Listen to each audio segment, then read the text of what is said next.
رشتے کیا ہیں؟ یہ رشتے آسمانوں سے بن کر آتے،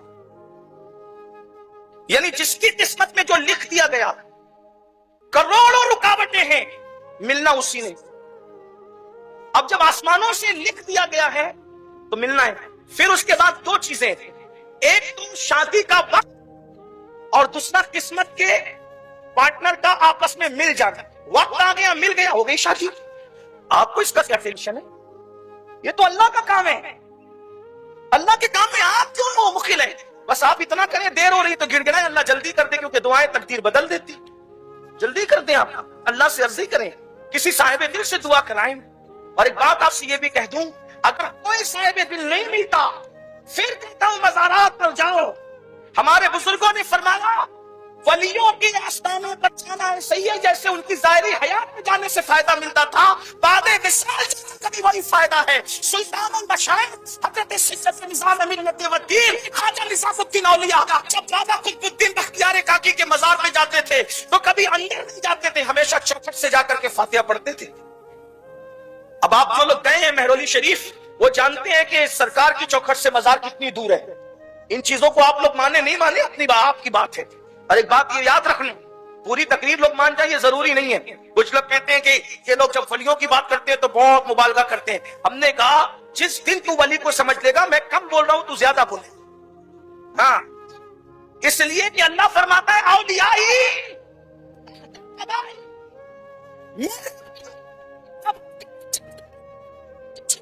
ارے میری کبا کے نیچے چھپ جانا، تو اس کو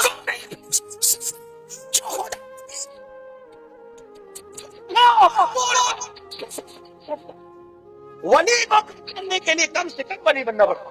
کچھ لوگ ہم سے کہتے ہیں یہ اس بات کو زیادہ بڑھا کے پیش کر رہا ہے، ہندوستان میں ایک قادری ہونے کی وجہ سے کہہ رہا ہے۔ میں نے کہا تیرا منہ دے، واللہ قادری ہونے کی وجہ سے نہیں، میری کوئی اوقات نہیں، میں کیا مبالغہ کروں گا۔ تو کہا جب کہا نا کہ وہ مردوں کو زندہ کرتے تھے تو شرک کر دیا۔ میں کہا ملا جی تو نے سمجھا یہی توحید ہوتی ہے، کہا غوث پاک نے مردہ زندہ کیا تو شرک ہو گیا، یہ کام تو اللہ کا ہے۔ میں نے کہا اللہ دکھائی نہیں دیتا، سجائی نہیں دیتا، سنائی نہیں دیتا، جو سنائی دے وہ اللہ نہیں، جو دکھائی دے وہ اللہ نہیں، جو سجائی دے وہ اللہ نہیں، جو سمجھ میں وہ اللہ نہیں، جو گمان میں وہ اللہ نہیں۔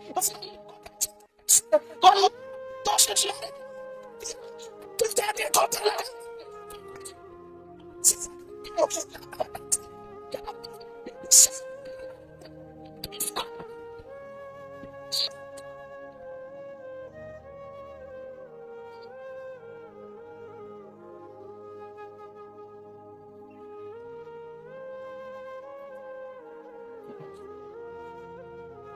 نابالغ محققین کو توحید کیا پتا؟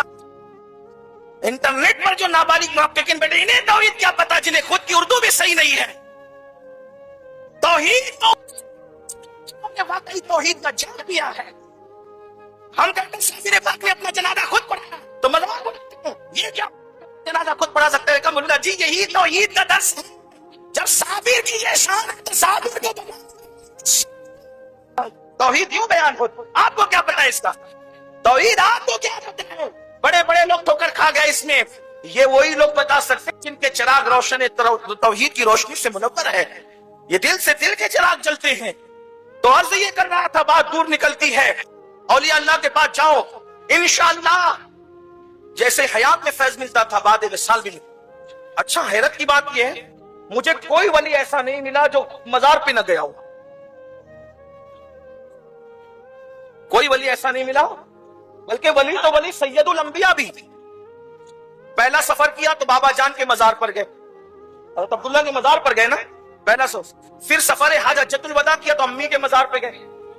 پھر اس کے بعد شہدائے احد کے مزارات پر حضور جاتے رہے، بقی والوں کے مزار پہ جاتے رہے۔ اب نبی جاتے تھے تو اب کس کو میں کہوں، کس کی دلیل پیش کروں، کس کی پیش کر سکتا ہوں، کس کی پیش کروں؟ حضور کی بات آ گئی، لیکن بات آپ کو بتاؤں اگر اور آگے چلیں، سفر معراج میں بھی حضرت موسیٰ کے مزار سے گزر رہے ہیں تو کہتے ہیں میں نے موسیٰ کو اندر نماز پڑھتے دیکھا۔ اسی نشیمن پہ بجلی گرائی ہے، خارجیت کے نشیمن پر کہتے ہیں مر کر مٹی میں مل گئے۔ رسول اللہ فرما رہے میں نے اندر نماز پڑھتے دیکھا۔ کہا مٹی میں وہ ملتے ہیں جن کے عقیدے مٹی میں مل جاتے ہیں، یہ اللہ والے نہیں ملتے مٹی میں، یہ تو رہتے ہیں خدا کے یار ہیں، خدا کے دوست ہیں، اللہ ان کی حفاظت کرتا ہے۔ نادان ارے جو کسان کے بوئے ہوئے دانے کی حفاظت کرنے جان رہا ہے وہ اپنے یار حفاظت کیوں نہیں؟ یہ توحید ہے، توحید اس کو کہتے ہیں۔ آپ بھی تھوڑا سمجھو، جس کو لپن چھپن کرتے دیکھا اس کے پیچھے چلے گئے، ایسے نہیں آدھا تیتر آدھا بٹیر، ایک موقف اختیار کرو، اسی پہ ڈٹے رہو۔ وہ موقف کون سا ہے؟ وہ ہمارے بزرگوں کا موقف ہے، تیرے غلاموں کا راہ خدا۔ وہ کیا بہت سچے جو یہ سراغ لے کے چلے اندھیری رات سنی تھی، چراغ لے کے چلے۔ حضرت محبوب الہی، اچھا یہ بتا دو، چلے اب آج فہرست پڑھ دیتا ہوں آج کی، کون کون گیا مزار؟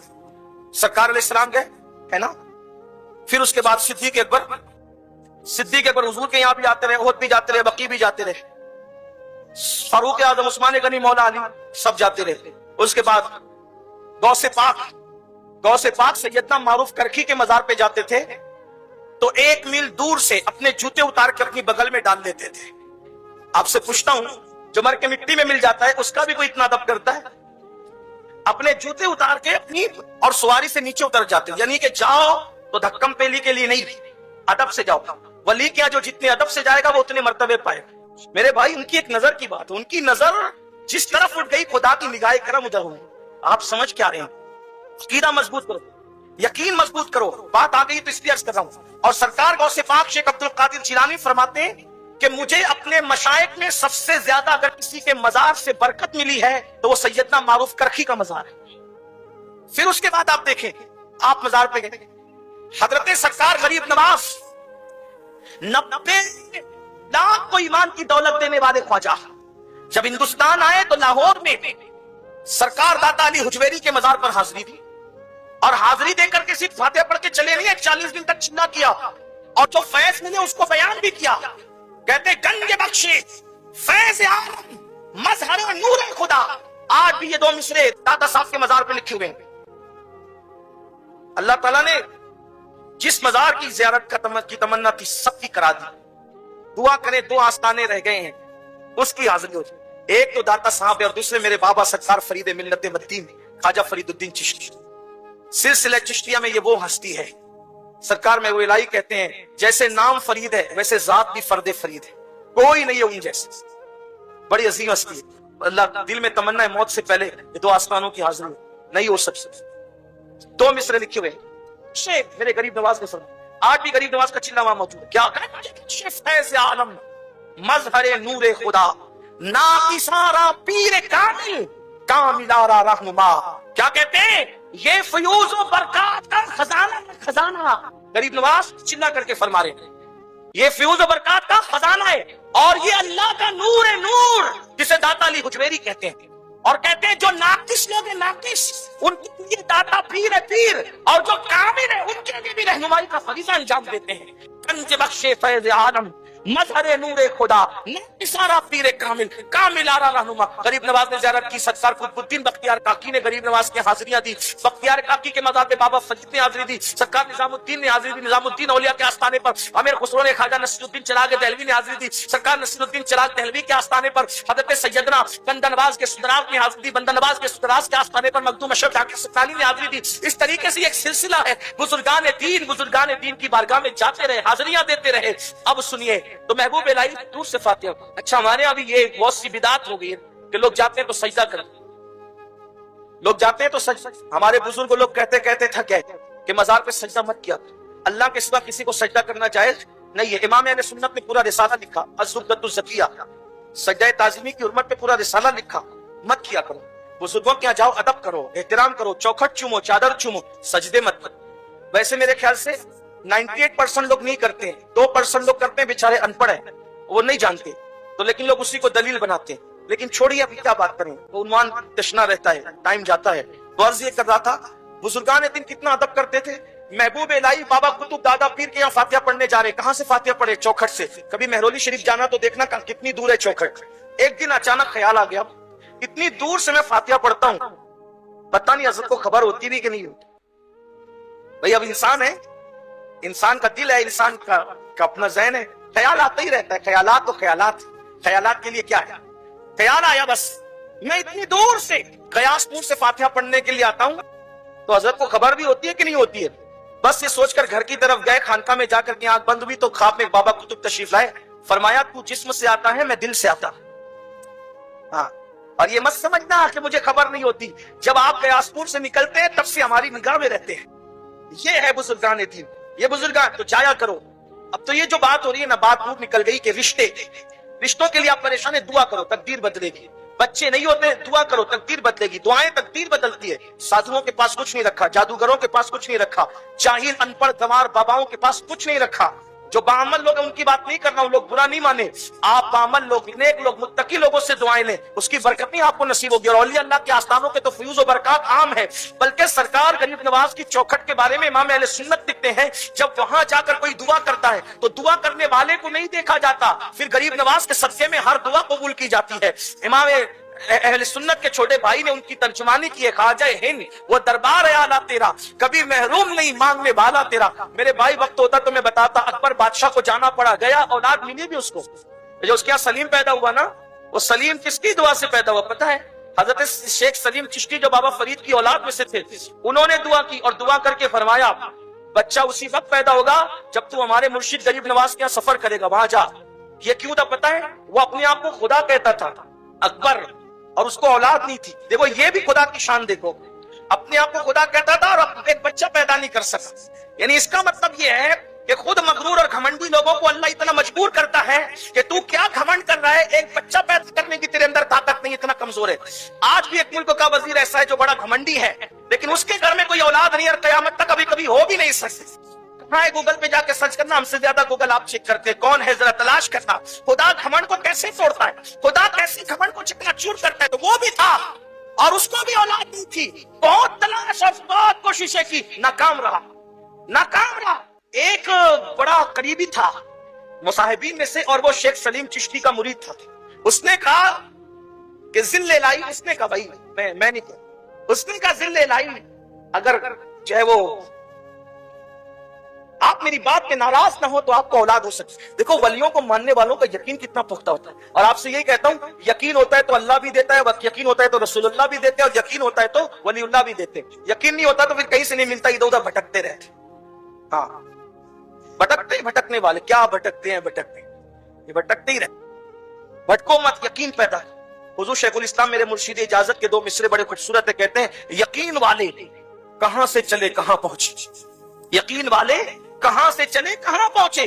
جو اہل شک ہیں اگر میں مگر میں رہتے ہیں، اگر مگر کے سوا کچھ نہیں، برباد ہے، تباہ ہے، کچھ نہیں ہوتی. یقین پیدا کرو. یقین نے بہت کچھ دیا ہے. یقین کی بات بتاؤں، اب ہم عنوان سے دور ہیں لیکن بتاؤں گا. اس کی وجہ ہے کہ میں کوئی باضابطہ مقرر نہیں، یہ ساری ضابطگی مقرر لوگ کے لیے، اپنے فقیر لوگ ہیں، جو منہ میں آئے شریعت کی روشنی میں بتا دیا جائے تاکہ کسی کی اصلاح ہو، ہے نا. بالکل اصول ضابطے سے وہ چلتے ہیں جو باضابطہ خطیب ہوتے ہیں. یہاں کوئی اطابت خطابت کچھ نہیں، یہ فقیری ہے، دل سے نکل رہی ہے، آپ کے دل کے اندر پہنچانے کی کوشش کی جا رہی ہے. یقین دیکھو، یقین کہاں تک پہنچے. کہتے ہیں حیدرآباد کے نواب تھے، اور نواب بڑے، آپ تو جانتے ہیں منچلے ہی لوگ ہوتے تھے، منچلا پن ہوتا تھا نوابوں کے اندر. تو نواب صاحب کے یہاں گفتگو پوری، ٹائم ختم ہو گیا، بات پوری کر دوں. تو پھر آپ لوگ لائٹ سے کیوں پریشان ہیں؟ یہ لائٹ آتا جاتا رہے گا، یہ دل کا نور تھوڑی ختم ہونے والا ہے. آپ اپنی توجہ ادھر ہی رکھیے نا، بات پوری ہوتی ہے. میں بات کروں، ذرا پیچھے والوں کی اجازت ہے تو ہاتھ اٹھا کے اشارہ کرے. تھکے تو نہیں تھکے؟ یہ لوگ تھکے کیا؟ نہیں، آپ لوگ تھکے ہو تو بھی. وہ منچلا پن تھا نوابوں میں، نوابوں کا منچلا پن مشہور ہے، اگر وہ بتاؤں تو پھر ایک لمبا ٹائم چاہیے، لیکن وہ نہیں تذکرہ کرتا. لیکن ان کو جانا تھا مدینہ منورہ، حج کرنا تھا، مدینہ شریف جانا تھا. نواب صاحب کے یہاں ایک نوکر رہتے تھے، نوکر. اس نوکر کا نام تھا برہ، اس کا نام ہی برہ.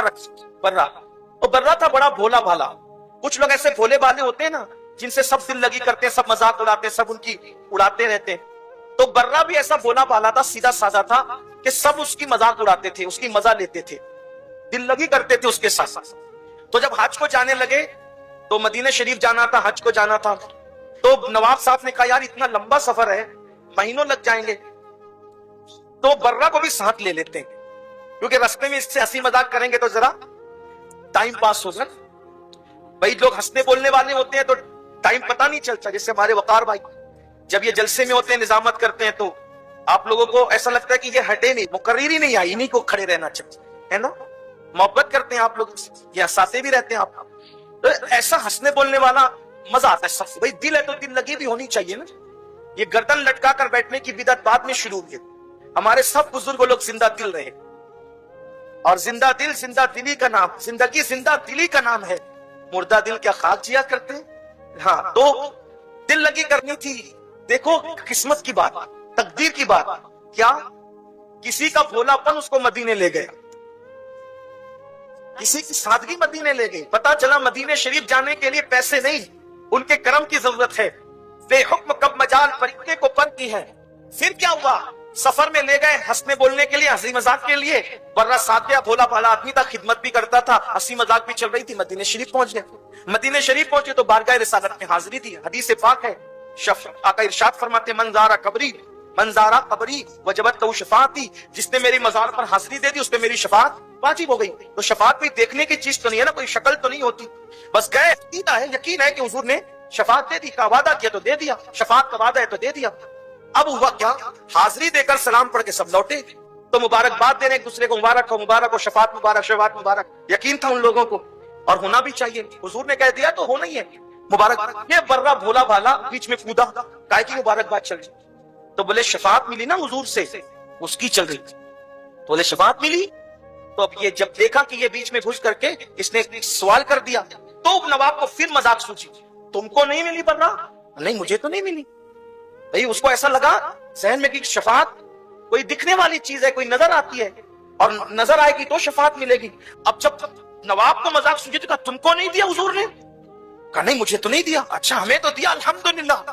اب یہ نظروں سے اوجھل ہوا, کھس کر وہاں سے ہٹا, اور روتا چلاتا سنہری جالیوں کے سامنے سیدھا, اور جا کے کہا حضور میں نے سنا تھا کہ ہر جگہ امیر غریب چھوٹا بڑا دیکھا جاتا ہے, آپ کے یہاں نہیں دیکھا جاتا.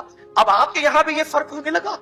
دیوانگی, یقین حضور یہ فرق ہو رہا نہیں, آپ کے یہاں یہ فرق نہیں ہو سکتا. نواب کو شفاعت کے لیے مجھے, اب میں یہی مروں گا, یہی چٹاؤں گا, یہی گروں گا, یہی پڑوں گا, جاؤں گا نہیں, مجھے بھی شفاعت دیجیے, میں نے شفاعت لے کے جاؤں گا. اب یقین کہ یہاں دورہ سلوک نہیں ہوتا, یہاں امیر و غریب میں فرق نہیں ہو سکتا. میرے نواب کو شفاعت دی, مجھے بھی شفاعت چاہیے, ورنہ میں جاؤں گا نہیں. دیوانگی کر رہا ہے. سنہری جالیوں سے ایک ہاتھ نکلا, جیسا یقین ویسی عطا, جیسی سوچ ویسی عطا. سنہری جالیوں سے ایک ہاتھ نکلا, خوبصورت سا گورا گورا ہاتھ, اور اس پہ ایک کاغذ تھا, اور اس کاغذ پہ لکھا تھا ہم نے برا سے شفاعت کا وعدہ کرنے دو. یقین, یقین ہے یہ یقین کی برکتیں ہیں. لیا کاغذ اور کودتا پھانتا آیا, ہمیں پہنچا, ہمیں بھی کیا مل گیا؟ کہا شفاعت. تم لوگوں کو ملی نا, بتاؤ تمہاری شفاعت کا ہے. یہ دیکھو میری شفاعت. جب نواب نے کاغذ پڑھا,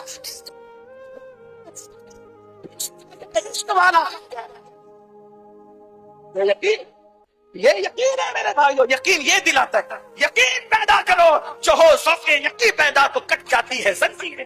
اپنے اندر یقین, آج مسلم امت میں یقین نہیں ہے, ورنہ برا ایک دیوانے کا یقین پیدا کرو. بے شمار اس پر واقعات ہے. تو بات دور چلی گئی, اور دور سے دور چلی گئی. تو عرض کیا کر رہا تھا, میرے پیارے آقا صلی اللہ علیہ وآلہ وسلم کے پیارے دیوانوں, اولیاء اللہ کے پاس جاؤ, یقین کے ساتھ جاؤ, انشاءاللہ بگڑی بنے گی, کام بنیں گے, اور ان کی دعاؤں سے تقدیریں بدلتی ہے, تقدیریں تبدیل ہوتی ہے.